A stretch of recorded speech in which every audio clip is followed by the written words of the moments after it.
Moi, je suis Bernard Hudelot, je suis né dans ce magnifique environnement, à 200 mètres d'ici, dans les années 40, 42 exactement. Et mes parents étaient des polyculteurs, et puis on a eu l'envie de replanter cette région qui a été abandonnée pendant longtemps, et pendant des siècles. Et aujourd'hui, on a envie de la replanter en vigne. Et donc j'ai fait des études à l'université. Énologie, bien sûr, des études techniques avant.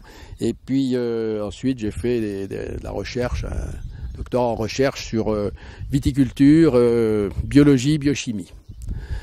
Le hasard a fait que Dijon soit devenue une ville avec un pôle de compétitivité goût, nutrition, santé, très adapté à la région de Bourgogne. Et on m'a demandé de m'occuper de la filière vignes-vins. Et pendant 4 ans, je m'en suis occupé.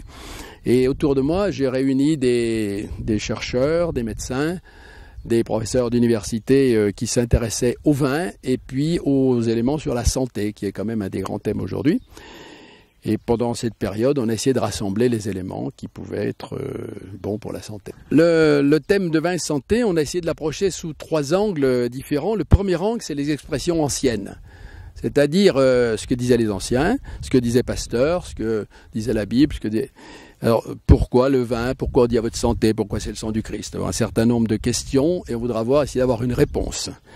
Ensuite, l'autre approche, c'est l'approche épidémiologique, grande statistique qui a été faite sur des populations importantes, telles le French Paradox, l'étude de Groenbeck, l'étude de Nancy, un certain nombre d'autres études, l'étude de Roger Corder en Angleterre.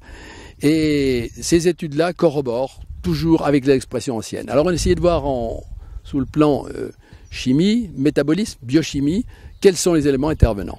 Et on sait, comme on le sait maintenant, ce sont les polyphénols, et on explique un peu la fonction des polyphénols, comment protègent-ils et de quelles pathologies vont-ils nous protéger.